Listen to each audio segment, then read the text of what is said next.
Today discuss the unsolved problem for kinetic theory of gases and radiation. Question number 18. Calculate the average molecular kinetic energy per kilomole per kg per molecule or of oxygen at 127 degrees Celsius. Means given temperature of oxygen is 127 degrees Celsius converted by Kelvin means 400 Kelvin. Given that molecular weight of oxygen is 32 and R is 8.31 joule per Kelvin mole is the simple relation. आणि इथे तुम्हाला ॲव्होगाड्रोज number सुद्धा दिला आहे. Na is 6.02 into 10 raised to 23 molecule per mole. Is that clear? आपल्याला find out करायचं आहे. First kinetic energy पर kilomole, second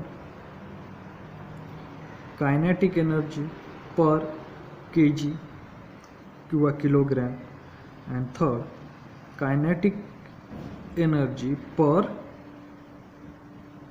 molecule. असे आपल्याला तीन फॉर्म्युले काय करायचे फाइंड आउट करायचे. आधी आपण कायनेटिक एनर्जी पर मोल पाहणार आहोत. आता कायनेटिक एनर्जी पर मोल, आता कायनेटिक एनर्जी पर मोलचा फॉर्म्युला काय आहे,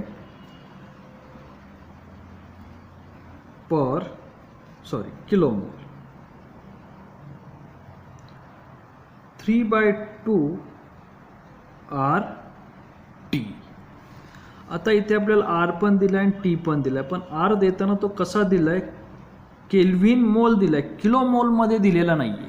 पण आपल्याला काढताना कशात काढायचं आहे, किलो मोल मध्ये. म्हणजे आपल्याला R चेंज करावं लागेल. 8310 जूल किलो मोल पर केल्विन. हा के फॉर केल्विन आहे, किलो नाही आहे. आपण इथं त्याला आता किलो मोल्समध्ये काय केलं, कन्वर्ट्स केलं. Solving the example, putting the value 3/2, आरची व्हॅल्यू काय आली 8310. कळलं. इथे आपण 8.310च्या ऐवजी 8000 का घेतलं, तिथे विचारताना आपल्याला किलो मोल विचारलं. जर नुसतं मोल असतं तर मी 8.3 घेतलं असतं. इंटू टी, टेम्परेचर किती आहे 400. कॅल्क्युलेशन केलं तर आपल्याला आलेलं आन्सर काय येतं, 4.986 into 10⁶ joule for kilo mole is the simple relation. कारण इथे किलो मोल विचारले म्हणून युनिट काय आलं, जूल पर किलो मोल 4.986. आता नेक्स्ट काढायचं आहे आपल्याला kinetic energy per kg. Kinetic energy per केजीचा फॉर्म्युला काय आहे, 3/2 RT divided by molecular weight. Simple relation. मग फॉर्म्युलामध्ये आपण 3/2 RT ची ऑलरेडी व्हॅल्यू काढली, 4.986 इंटू 10⁶. त्याला फक्त डिवायडेड बाय 32 करा आणि कॅल्क्युलेशनमध्ये आपलं आन्सर येतं 1.56 इंटू 10⁵ जूल पर केजी. Simple relation. आणि थर्ड फाइंड आउट करायचं आपल्याला कायनेटिक एनर्जी पर मॉलिक्यूल. त्याचा फॉर्म्युला येतो 3/2 RT डिवायडेड बाय ॲव्होगाड्रोज नंबर. आता हे जे तिन्ही फॉर्म्युले आहेत ते आपण लेक्चरच्या डिस्कशनमध्ये सुद्धा आपल्याला झालेलं आहे. प्रेशरचं जे आपलं तिसरं लेक्चर आहे त्यामध्ये, आणि पुन्हा आपण फॉर्म्युल्यामध्ये सुद्धा एक्सप्लेन केलेलं आहे. हा फॉर्म्युला अजून एक ह्यानी दिला जातो, तो म्हणजे कायनेटिक एनर्जीचा आपण मगाशी फॉर्म्युला पाहिला, 3/2 PV and PV is equal to 3/2 nRT. हा n म्हणजेच मोल आहे, तो खाली गेला की फक्त RT राहिला की नाही. ह्या यांचाच रिलेशन काय, n is equal to m divided by m0. आता इथे कॅपिटल M आला, तो खाली गेला म्हणजे तो किलोमध्ये गेला, m0 राहिला, तो इथे आपण लिहिला. आणि कायनेटिक एनर्जी पर मॉलिक्युलसाठी फॉर्म्युला काय येतो, n divided by n0. n म्हणजे नंबर ऑफ मॉलिक्युल्स. आता तो शिफ्ट झाला म्हणजे राहिला काय ॲव्होगाड्रोस नंबर इथे n0. असे सिंपल फॉर्म्युले आहेत. Again putting the value of 3/2 RT into 10⁶. ॲव्होगाड्रोस नंबरची व्हॅल्यू आहे 6.02 इंटू 10⁻23. सिंपल कॅल्क्युलेशन केलं तर आपलं आन्सर येतं 8.28 इंटू 10⁻18 युनिट जूल पर. आता मॉलिक्युलला काय युनिट्स नसतं, तिथं नुसतं जूल लिहिलं तरी चालेल. Is the simple units. किंवा इथे मी लिहितो 8.28 इंटू 10⁻18 जूल. असे आपले 3 फॉर्म्युले. हे लक्षात ठेवा, किलो मोल्स आणि मोलमधला डिफरन्स आणि त्यावेळेस असलेला युनिव्हर्सल गॅस कॉन्स्टंटचं रिलेशन किंवा त्याचं असलेलं constant value. Next example, question number 19. Calculate the energy radiated in 1 minute by a black body. Means given time दिलाय 1 minutes, time is converted by second, 60 second, of a surface area दिलाय 100 centimeter square, again converted by meter, 100 converted to power 10⁻², आणि centimeter square converted by meter square means 10⁻⁻4. when it is maintained at 227 degrees Celsius, means temperature is 227 degrees Celsius is converted by Kelvin 500 Kelvin. आपल्याला find out काय, calculate the energy radiate means Q find out कर. आता क्यूचे ह्या याचे relation एकूण 2 आहेत. एक emissive पॉवरशी रिलेटेड, पण इमिसिव्ह पॉवरमध्ये टेम्परेचर आपला कॉन्स्टंट असतो, आणि दुसरा आहे स्टीफन्स बोल्ट्झमॅन कॉन्स्टंटचं relation. Q is equal to E sigma A T into T⁴. हा फॉर्म्युला आहे. तर याच्यामध्ये ई आणि सिग्मा हे 2 म्हणजे हा स्टीफन कॉन्स्टंट आणि हा coefficient of emission of black body. मग coefficient of emission of black body काय असते, तर 1 असते. आणि स्टीफन कॉन्स्टंट सिंपल व्हॅल्यू आहे 5.67 into 10⁻⁻8 joule metre square second into Kelvin⁴. आता ह्या 2 आपल्याला काय काय एक्झाम्पलमध्ये गिवन असतील किंवा ते आपल्या लक्षातही राहिले पाहिजे. तर putting the value of Q is equal to E is equal to 1 sigma 5.67 into 10⁻⁻8 area 10⁻² into 10⁻⁻4 time 60 आणि टेम्परेचर 500⁴. याचं कॅल्क्युलेशन केलं तर आपली आलेली एनर्जी येते 2126.25 जूल. हीट ही पण एनर्जीच आहे, म्हणजे इथे जरी आपल्याला एनर्जी येईल किंवा रेडिएटेड हीट म्हटलं तरी सेम फॉर्म्युला येणार आहे. Is the Q is equal to 2126.25 joule. Next example, question number 20. Energy is emitted from a hole in an electric furnace at the rate. ते त्याने ॲट द रेट सांगितलं आहे आणि 20 watt दिले. तर मग वॅट हे कुणाचं युनिट आहे, पॉवरचे. मग power is equal to 20 watt. When the temperature of the furnace is, temperature किती आहे 727 degree Celsius converted by kelvin means 1000 kelvin is the simple relation. हे आपलं केल्विनमध्ये आलं. What is the area of hole. मला काय फाइंड आउट करायचं आहे, एरिया फाइंड आउट करायचं आहे. अजून काय दिलं आहे मला स्टीफन्स कॉन्स्टंट दिला आहे 5.67 into 10⁻⁻8 joule metre square second into kelvin raise to 4. आता पॉवरचा फॉर्म्युला आणि रेडियंट हीट एनर्जीशी रिलेटेड काय आहे तर power is equal to Q divided by T. म्हणजे 90 नंबरच्या एक्झाम्पलचाच फॉर्म्युला इथं अप्लाय होतोय. Q is equal to E sigma A T T raise to 4. पण मला देताना क्यू डिवायडेड बाय टी दिला आहे आणि ए काढायला विचारलेलं आहे. इथे अजून एक प्रॉब्लेम येतो तो म्हणजे ई. तसं तिथं आपल्याला मगाशी ब्लॅक बॉडी सांगितलं तसं इथे आपल्याला त्यांनी काय ब्लॅक वगैरे काही एक सांगितलेलं नाही आहे. तरी इथे आपण कन्सिडर करणार आहोत की ई इज इक्वल टू 1. ज्यावेळेस ईची व्हॅल्यू दिली नसेल त्यावेळेस ती 1 कन्सिडरच करून टाकायची. Means therefore P is equal to sigma A into T raised to 4. Means therefore area is equal to power divided by sigma T raised to 4.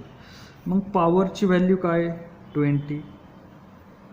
Sigma काय 5.67 into 10⁻⁻8. Temperature काय 1000 म्हणजे 10⁻³ कॅल्क्युलेशन केलं तर माझा एरिया काय येतो 3.508 into 10⁻⁻4 metre square. Same example आहे 19 आणि 20 नंबर. फक्त इथे आपल्याला पॉवर इथे वर्ड यूज केलं नाही पण मला हे युनिटवरून कळलं पाहिजे की ते पॉवरचं युनिट आहे. Next example number 20. The emissive power of a sphere of area काय दिलं आपल्याला त्या स्पिअरच्या 0.02 metre square is 0.5 kilo calorie per second metre square.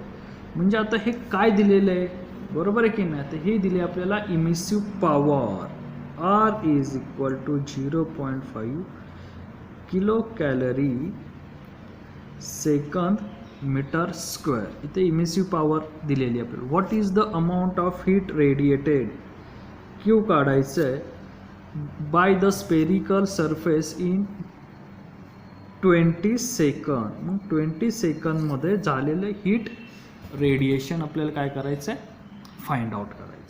मग again use the simple formula जो आपण आधी यूज केला तोच फॉर्म्युला आहे 20ला. R is equal to Q divided by A T बरोबर. मग तो जो फॉर्म्युला येतो आहे आपला R is equal to Q divided by A T. आपल्याला काय काढायचं आहे क्यू काढायचं आहे. Means Q is equal to R into A T is the simple relation. R ची व्हॅल्यू काय 0.5, एरिया काय 0.02, टाईम काय 20. सगळ्यांचं कॅल्क्युलेशन केलं तर आपल्याला 0.2. आता इथे युनिट काय द्यायचं. आता हे युनिट आपण इमिसिव्ह पॉवरवरून घेणार आहे किलो कॅलरी. जर तिथे जूल असतं तर मी जूल लिहिलं असतं, कॅलरी असतं तर मी कॅलरी लिहिलं असतं. हे युनिट इम्पॉर्टन्स कारण याला हाफ मार्क्स आहे. एक्झाम्पल छोटं आहे पण याचा हाफ मार्क्स त्याच्या युनिट्समध्ये लपलेला आहे. म्हणून त्याचं युनिट काय आलं kilo calorie. Next example question number 23. Earth's mean temperature can be assumed to be 280 Kelvin. How will the curve of black body radiation look like for this temperature? Find out lambda max. In which part of the electromagnetic spectrum does this value lie?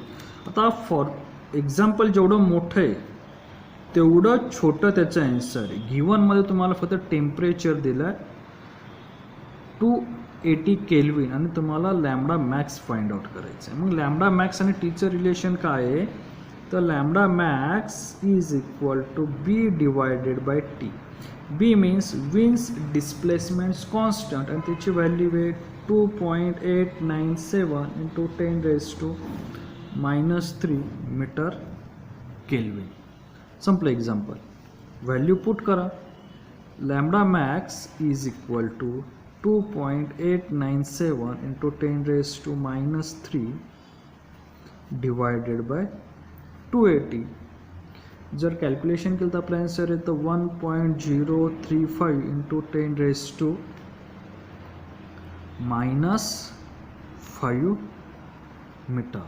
आणि ही कुणाची आहे तर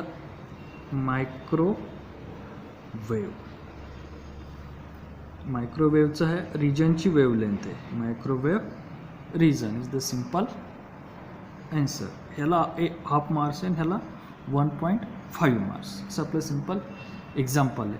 solve next example. Question number 22. Compare the rate of emission of heat by a black maintained at 727 degree Celsius and at 227 degree Celsius. म्हणजे given मध्ये मला काय दिलंय दोन temperature. T1 727 degree Celsius converted by Kelvin 1000 Kelvin or 10 raised to 3 Kelvin. T2 दिलंय मला 227 degree Celsius converted by Kelvin means 500 kelvins or 5 into 10 raised to 2 Kelvin. If the black bodies are surrounded by an enclosure black at 27 degree Celsius, म्हणजे मला surrounding temperature the less 27 degree Celsius means 300 kelvins is 3 into 10 raised to 2 Kelvin. आणि काय विचारलंय what would be the ratio of their rates of loss of heats. त्यांच्या असलेल्या हीटचा loss काढायचा means R1 divided by R2. आता इथे सुद्धा आपला स्टीफन्स लॉ अप्लाय होतो. मीन्स R इज ते फॉर्म्युला लिहितो मी. R is equal to sigma into 10 raised to 4. Sigma means Stefan's constant. आता इथे दोन टेम्परेचर दिले आहेत म्हणून T1 मायनस T0 म्हणजे रिलेटेड टू द सराउंडिंग. जर सराउंडिंगशी रिलेटेड असेल तर हा फॉर्म्युला तयार होतो. एकच व्हॅल्यू असेल तर हा formula sigma into T raised to 4 means R1 is equal to T1 raised to 4 minus T0 raised to 4 R2 divided by T2 raised to 4 minus T0 raised to 4. मग T1 ची value काय आहे 10 raised to 3 bracket raised to 4 minus T0 ची काय 3 into 10 raised to 2 raised to 4 divided by T2 काय 5 into 10 raised to 2 raised to 4 minus T0 3 into 10 raised to 2 raised to 4. जर simplify केलं आपण तर 10 raised to 2 10 raised to 2 इथून common निघेल, इथून सुद्धा 10 raised to 2 10 raised to 2 common निघेल. म्हणजे इथे काय राहिला 10 raised to 3 मधून 2 गेला तर राहिला 10 raised to 4. तो वरचा 4 तसाच राहणार. इथे 3 raised to 4 into 10 raised to 2 आणि पुन्हा त्याची power 4 divided by 5 raised to 4 3 raised to 4 into 10 raised to 2 raised to 4 get cancel. Simplify केलं तर 10 raised to 4 means 10,000 3 raised to 4 means 81 5 raised to 4 means 625 आणि 3 raised to 4 means 85. जर ह्याचं calculation केलं तर आपला रेशियो येतो 18.23/1 इज द सिम्पल रेशियो. ते depends by law calculation 18.23 divided by 1 झालं first. Next example question number 24. 23 आपण ऑलरेडी सॉल्व केलं होतं. 24 a small black ended solid copper spare of radius म्हणजे इथं आपल्याला ब्लॅक बॉडी दिलेली आहे. रेडियस किती दिली त्याची गिवनमध्ये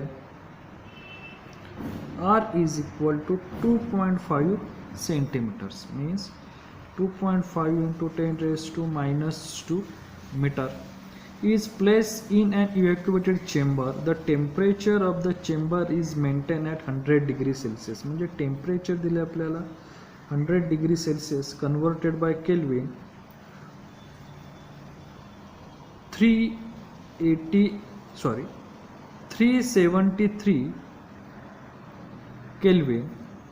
At what rate energy must be supplied to the copper sphere to maintain its temperature at म्हणजे इथे आपल्याला दोन टेम्परेचर दिले आणि दुसरं दिले 110 degree Celsius means 383 kelvin.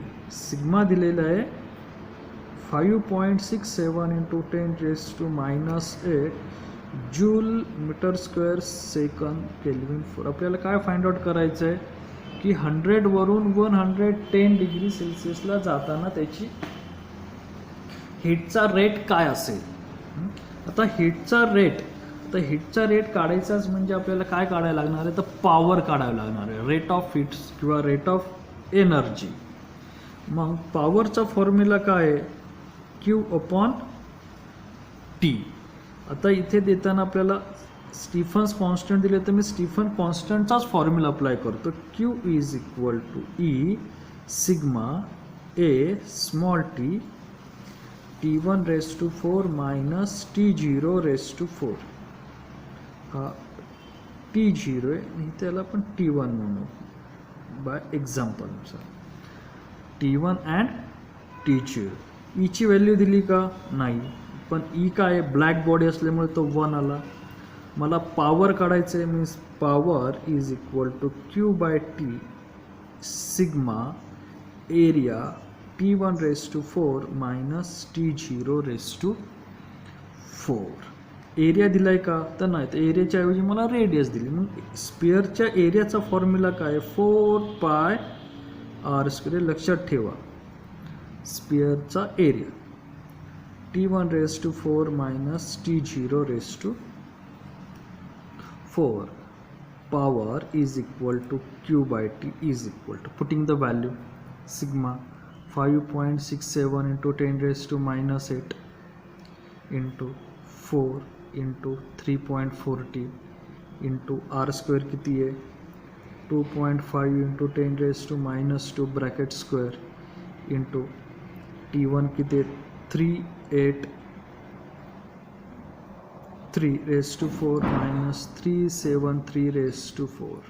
Means power is equal to, आणि जर सगळ्यांचं कॅल्क्युलेशन केलं तर आपलं आन्सर येतं 0.9776 वॅट और जूल पर सेकंद. असं आपलं काय simple calculation using by the लॉगबुकचा यूज करा आणि कॅल्क्युलेशन सिम्पल करा. इथे आपल्याला दोन गोष्टी लक्षात ठेवायच्या, तो म्हणजे स्पिअरचा एरियाचा फॉर्म्युला 4πr², आणि देताना इथे आपलं त्यांनी पॉवर नाही विचारली, रेट एनर्जी विचारली. रेट ऑफ एनर्जी म्हणजेच काय, पॉवर, तो किती टायमाने बदलत जाणार आहे. रेट म्हणजेच काय, क्यू अपॉन टी, आणि क्यू अपॉन टी म्हणजेच काय, तर पॉवर आहे. Is the simple relation. Last example 25 number example. Find the temperature of black body if it's spectrum has a peak at maximum. तर इथे आपल्याला गिवनला पीक व्हॅल्यू दिली, म्हणजे पहिली दिली लॅम्बडा मॅक्स, ही विजिबलची आहे 700 newton metres, means 700 into 10⁻⁹ metre. दुसरी काय दिली आपल्याला, लॅम्बडा मॅक्स फॉर ही मायक्रोवेव्हची आहे, ती किती आहे 3 सेंटीमीटर्स, मीन्स 3 इंटू 10⁻² मीटर्स. आणि तिसरी दिली लॅम्बडा मॅक्स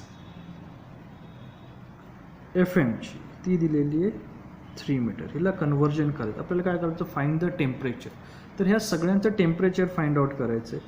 तर वेवलेंथ आणि टेम्परेचरचं रिलेशन काय आहे, lambda is equal to B divided by T. तर इथे आपल्याला बीची व्हॅल्यू दिली 2.897 टू 10⁻³ म्हणजे विन्स कॉन्स्टंट. तर आपण आता फर्स्ट सॉल्व करू.